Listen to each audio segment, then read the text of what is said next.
Hi everyone, कैसे हैं आप सब। तो आज एक नया टॉपिक डिस्कस करने वाले हैं जिसका नेम है फ्रैक्शनल डिस्टिलेशन। फ्रैक्शनल डिस्टिलेशन से पहले हमने एक टॉपिक डिस्कस कर लिया था जिसका नेम था डिस्टिलेशन। ठीक है, तो आज इसके बारे में समझते हैं कि ये क्या चीज है भाई। तो देखिए, फ्रैक्शनल डिस्टिलेशन का जो डायग्राम मैंने यहाँ पे बनाया है, इसके थ्रू मैं आपको एक्सप्लेन करूंगी कि इसमें कैसे हम इसको एक्सप्लेन करते हैं। ठीक है, लेकिन फ्रैक्शनल डिस्टिलेशन और डिस्टिलेशन में मीन्स का डिफरेंस समझ लेते हैं। देखिए, डिस्टिलेशन का मीन्स मैंने आपको बताया था, ये डिस्टिलेशन था और इस डिस्टिलेशन में मैंने आपको बोला था कि जैसे सपोज कर लीजिए कि सॉल्ट वाटर सॉल्यूशन है, आपको दोनों को ही रिकवर करना है, आपको दोनों को ही ऑब्टेन करना है। तो आप डिस्टिलेशन प्रोसेस करेंगे, सॉल्ट और वाटर को ऑब्टेन कर लेंगे। यहाँ पर क्या होगा कि एक सब्सटेंस सॉलिड है, दूसरा क्या है, लिक्विड है। यहाँ फ्रैक्शनल डिस्टिलेशन की जब आप बात करेंगे तो दो सब्सटेंस ऐसे होंगे जो आपस में मिजिबल लिक्विड्स फॉर्म करेंगे। मिजिबल लिक्विड्स का मतलब होता है जो मिलने पर एक लेयर फॉर्म कर ले। दैट मीन्स उसमें आप डिफरेंशिएट ना कर पाए कि कौन सी लेयर किसमें मर्ज हो गई है या कौन सी लेयर किसमें मिक्सअप हो गई है। जैसे मैं बहुत ही एग्जाम्पल कॉमन ले रही हूँ, जो एग्जाम्पल है आपका अल्कोहल एंड वाटर का एग्जाम्पल। अल्कोहल और वाटर को अगर आप चेक करें तो आप उसमें कोई लेयर नहीं देखेंगे। लेयर इन दी सेंस कि ये नहीं डिफरेंशिएट कर पाएंगे कि अल्कोहल कहाँ पे और वाटर कहाँ पे। दैट मीन्स कि वो अच्छे से मिक्सअप है। तो ऐसे सब्सटेंस जिनमें मिजिबिलिटी अच्छी है, दैट मीन्स मिक्सअप अच्छे हो पाते हैं, तो हम उसको बोल देते हैं मिजिबल लिक्विड्स, क्योंकि दोनों ही यहाँ पे लिक्विड्स हैं। अल्कोहल भी लिक्विड है and water is also a liquid. तो जब कभी भी ऐसा सॉल्यूशन बनता है जिसमें दोनों सब्सटेंस आपस में अच्छे से मिक्सअप हो जाए, उन सब्सटेंस को या उस सॉल्यूशन को आप बोल देते हैं मिजिबल। लेकिन ऐसे सब्सटेंस जो मिक्सअप ना हो पाए उसे क्या बोल देंगे भाई, नॉन मिजिबल। जिससे मैं एक बहुत ही कॉमन एग्जांपल लेती हूँ, कैरोसिन एंड वाटर या ऑयल और वाटर आप ले लीजिए। आप घर में और वाटर लीजिए ग्लास में और उसमें रिफाइंड ऑयल या फिर मस्टर्ड ऑयल को डाल दीजिए, तो क्या होगा, उसमें एक लेयर बन जाएगी। इसका मीन जब सेपरेट लेयर्स बनती हैं तो वहां पर मिक्सिंग नहीं हो पाती। ऐसे सॉल्यूशंस या ऐसे मिक्सिंग को आप बोलते हैं क्या, नॉन मिजिबल। तो जिसमें मिक्सिंग हो जाए वो क्या है, मिजिबल। जिसमें मिक्सिंग ना हो वो क्या है, नॉन मिजिबल। तो फ्रैक्शनल डिस्टिलेशन में दोनों ही लिक्विड्स होंगे और आप जब कभी भी इसको सेपरेट आउट करेंगे तो आप ये ध्यान रखेंगे कि उनके बॉइलिंग पॉइंट पर इफेक्ट पड़ेगा। दैट मीन्स कि बॉइलिंग पॉइंट से ही उनको सेपरेट आउट किया जा सकता है और कोई मेथड नहीं होगा इसमें। यहाँ पर आप क्या करना है, आपको उनके बॉइलिंग पॉइंट पे कंसीडर करना है। अल्कोहल का बॉइलिंग पॉइंट कितना होता है, अल्कोहल का बॉइलिंग पॉइंट होता है 78 डिग्री सेल्सियस। वाटर का बॉइलिंग पॉइंट क्या है, 100 डिग्री सेल्सियस। ठीक है, एक और बात बताती हूँ आपको, मैंने प्रीवियस वीडियो में बताया था एक टर्म है जिसका नाम है वोलाटाइल और एक टर्म मैंने आपको बताया था नॉन वोलाटाइल। वोलाटाइल मैंने बताया था जो अपनी स्टेट को रूम टेम्परेचर पे चेंज कर लेता है, और नॉन वोलाटाइल मतलब जो अपनी स्टेट को चेंज नहीं करता है रूम टेम्परेचर पे। जब आप उसे हीटिंग देते हैं तब उसे बोल देते हैं नॉन वोलेटाइल। अब आप यहाँ पे देखिए कि 78 डिग्री सेल्सियस है, तो टेम्परेचर कम किसका है, इसका टेम्परेचर कम है। दैट मींस ये पहले अपनी स्टेट को चेंज करेगा, यहाँ पर ये चेंज करेगा, उसके बाद ये चेंज करेगा। तो जो वोलाटाइल जल्दी हो रहा है, दैट मीन्स कि कौन सबसे पहले अपने आप को चेंज कर रहा है, ये कर रहा है ना, कौन है ये, अल्कोहल। ठीक है, तो अल्कोहल अपने आप को जल्दी चेंज कर रहा है, तो इसका बॉइलिंग पॉइंट कैसा होगा, कम।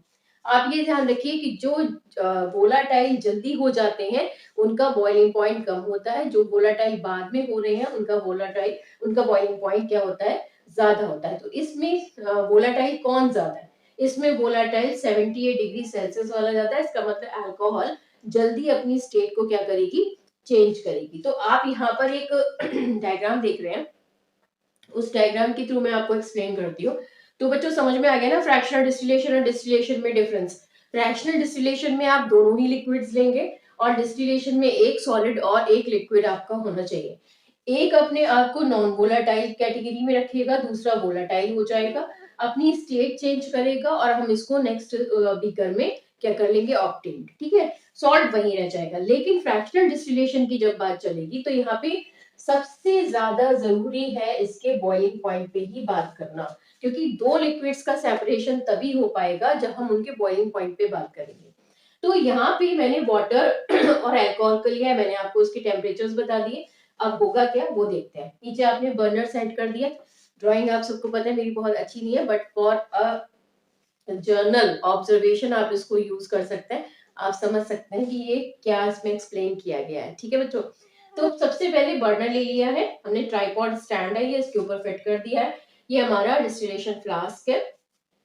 अब इसमें क्या करना होता है कि हम इसमें अल्कोहल और वाटर का मिक्सचर बना के डाल देते हैं। उसके बाद हीट अप करते हैं और ये ऊपर लगा हुआ है हमारा फ्रैक्शनेटिंग कॉलम। फ्रैक्शनेटिंग का सेंस ही समझ में आ रहा है कि फ्रैक्शनेटिंग का मतलब क्या है, फ्रैक्शंस है। फ्रैक्शंस किसके हैं, बॉइलिंग पॉइंट के, कि 80 है, 79 है, 78 डिग्री सेल्सियस है, और ऊपर जाते जाएंगे तो और उसका कम होता चला जाएगा। बट क्योंकि हमारे पास दो सब्सटेंस है, अल्कोहल और वाटर, और हमें पता है कि एक का टेम्परेचर है 78 और दूसरे का है 100, ठीक है, 100 इसके नीचे होगा। तो अब क्या होता है कि आप इसको सॉल्यूशन को हीट अप करते हैं। हीट अप करने से 78 डिग्री सेल्सियस का टेम्परेचर जो है वो पहले आएगा। तो यहाँ पर क्या होगा, वेपर्स दोनों की फॉर्म होगी, अल्कोहल की भी और वाटर की भी, क्योंकि दोनों को आप हीट अप कर रहे हैं, ठीक है, दैट मींस बॉईल करवा रहे हैं।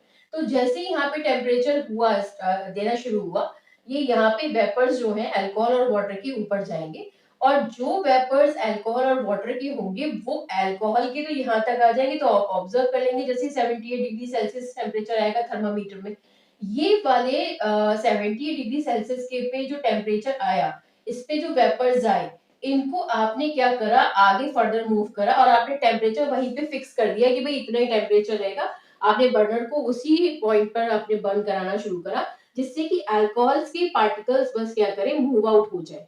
वाटर के पार्टिकल्स दोबारा इसी में नीचे गिर के वापस आ जाएंगे, और सिर्फ अल्कोहल के ही जाएंगे, क्योंकि आप 78 डिग्री सेल्सियस से अबव टेम्परेचर नहीं दे रहे हो। कहने का मतलब ये है कि आप वहां पर उसको ना तो कम प्रोवाइड करा रहे हो टेम्परेचर और ना ज्यादा प्रोवाइड करा रहे हो। तो आपको समझ में आ जाएगा, जब थर्मामीटर लगा होगा तो आप 78 डिग्री सेल्सियस पे उसमें दिखाई देगा जैसे ही 78 डिग्री सेल्सियस टेम्परेचर दिखाई देगा, आप समझ जाएंगे कि यहाँ पे अल्कोहल ही है प्रेजेंट। और यहाँ ये आगे बढ़ते हुए इस लैबिक कंडेंसर, ये मैंने आपको बताया था प्रीवियस वीडियोस में भी, आप इसको समझ लीजिएगा। इसे हम वाटर कंडेंसर भी कहते हैं और लैबिक कंडेंसर भी कहते हैं, दोनों ही बातें हैं, चाहे ऐसे बोल दीजिए चाहे ऐसे बोल दीजिए, ठीक है। तो ये लैबिक कंडेंसर हो गया, वाटर कंडेंसर। इसका काम क्या होता है कि एक साइड से वाटर को एंटर करवाया जाता है, और ये क्योंकि वेपर्स है ना, यहाँ तक क्या है, ये वेपर्स है।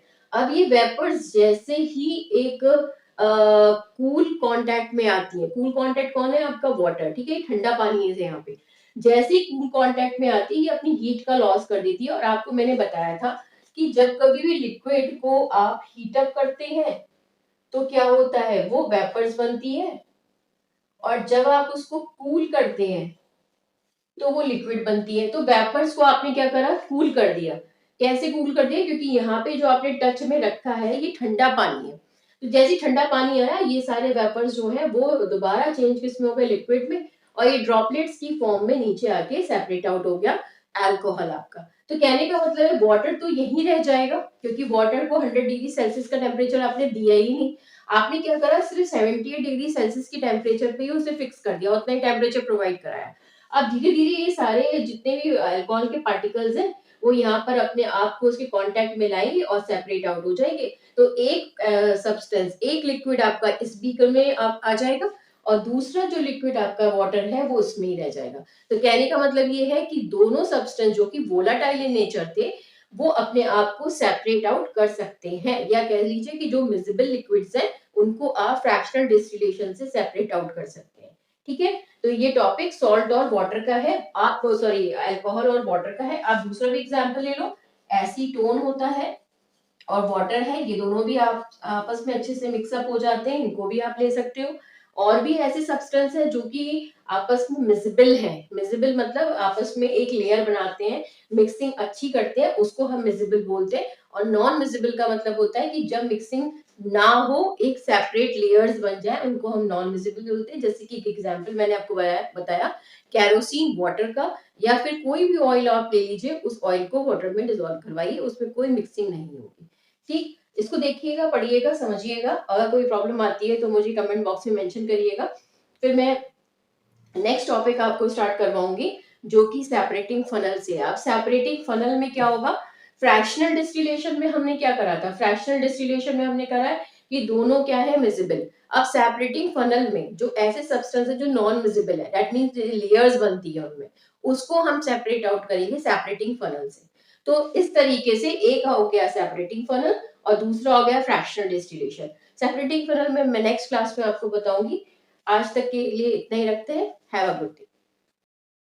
Good morning my dear students. तो आज एक टॉपिक डिस्कस करने वाले हैं जिसका नेम है सेपरेटिंग फनल।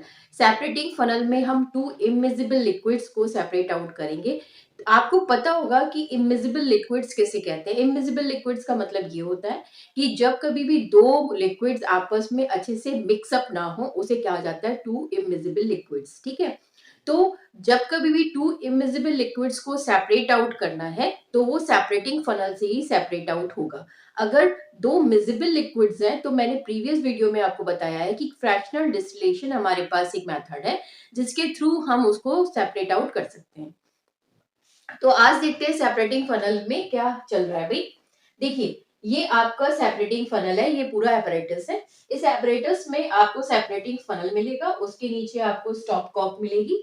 ठीक है। और आप नीचे बीकर सेटअप कर देंगे। अब क्या करेंगे, जो भी सब्सटेंस आपको सेपरेट आउट करना है, जो सॉल्यूशन आपको सेपरेट आउट करना है, वो सॉल्यूशन आप इसमें इंट्रोड्यूस करेंगे। सपोज कर लीजिए कि यहाँ पे जो ले रही हूँ सॉल्यूशन वो है कैरोसिन ऑयल और प्लस आपका वाटर। ठीक है। ये हमारे पास से सॉल्यूशन है। अब दोनों इमिजिबल है। इमिजिबल मतलब कि ये एक लेयर्स फॉर्म करेंगे डिफरेंट डिफरेंट, जिससे ये पता चल जाएगा कि इसमें ये डिसॉल्व नहीं हो रहे हैं। अच्छा दूसरी बात, कैरोसिन ऑयल और वाटर का जो सेपरेशन होता है, जो इसमें एक डिफरेंट लेयर्स बनती हैं, वो डेंसिटी पे डिपेंडेंट होती है। तो यहाँ ध्यान रखिए कि सेपरेटिंग फनल डेंसिटी पे बेस्ड है। आप डेंसिटी के बिहाफ पर ही इसको क्या कर सकते हैं, सेपरेट आउट कर सकते हैं। वाटर की अलग डेंसिटी होती है, कैरोसिन ऑयल की अलग डेंसिटी होती है, इसी वजह से ये सेपरेट आउट हो पाते हैं। अदरवाइज कोई पॉसिबिलिटी नहीं थी। अगर डेंसिटी सेम हो जाती तो फिर ये मिक्सअप हो जाते। ठीक है। तो डेंसिटी सेम नहीं है, इसीलिए ये सेपरेटिंग फनल से सेपरेट आउट होंगे। तो अब हम करेंगे क्या, जैसे ही हम यहाँ पर अपना सॉल्यूशन इंट्रोड्यूस कर देंगे, स्टॉप कॉक को क्या करेंगे, क्लोज रखेंगे। अब इसमें जैसे इंट्रोड्यूस किया तो हैवियर लिक्विड जो है वो नीचे आ जाएगा, जिसकी डेंसिटी ज्यादा होगी वो मोर डेंसिटी वाला मैं यहाँ मेंशन कर देती हूँ। ये मोर डेंसिटी रखता है। ठीक है। और ये लेस डेंसिटी कंटेन करेगा। अब होगा ये कि जो लेस डेंसिटी वाला है वो ऊपर की साइड अपवर्ड डायरेक्शन में चला जाएगा और जो मोर डेंसिटी वाला है वो डाउनवर्ड डायरेक्शन में चला जाएगा। अब आप क्या करेंगे, देखेंगे कि बीच में एक लाइन फॉर्म हो चुकी है। ये एक तरीके का डेंसिटी डिफरेंस क्रिएट कर रही है कि भाई नीचे वाला जो है उसकी डेंसिटी ज्यादा है और जो ऊपर वाला है उसकी डेंसिटी कम है। अब होगा क्या कि आप इस टॉप कॉक को ओपन करेंगे धीरे धीरे और यहाँ जो हैवियर डेंसिटी कंटेन करता है, जो नीचे है बॉटम पर है, उसको आप यहाँ से नीचे की तरफ बीकर में सेपरेट आउट करते चले जाएंगे। इसका मतलब वाटर जो है उसकी डेंसिटी ज्यादा है, तो इसलिए ये वाटर जो है धीरे धीरे इस बीकर में सेपरेट होता जाएगा। अब होगा ये कि जैसे ही ये लाइन जो यहाँ पर डिफरेंस क्रिएट कर रही थी, ये वाटर सपोज कर लीजिए कि वाटर सभी नीचे आ गया। अब सिर्फ यहाँ पर क्या रह गई, यहाँ पे रह गया आपका कैरोसिन। जैसे ही कैरोसिन की लेयर इसके कांटेक्ट में आने वाली होगी, स्टॉप कॉक को आप क्लोज कर देंगे और क्लोज करने के बाद ये सेपरेशन कंप्लीट हो जाएगा। तो नीचे आ जाएगा आपका लिक्विड और ऊपर जो फनल सेपरेटिंग फनल में है इसमें आ जाएगा क्या, आपका कैरोसिन ऑयल। तो ये दोनों को सेपरेट करने का एक मेथड है।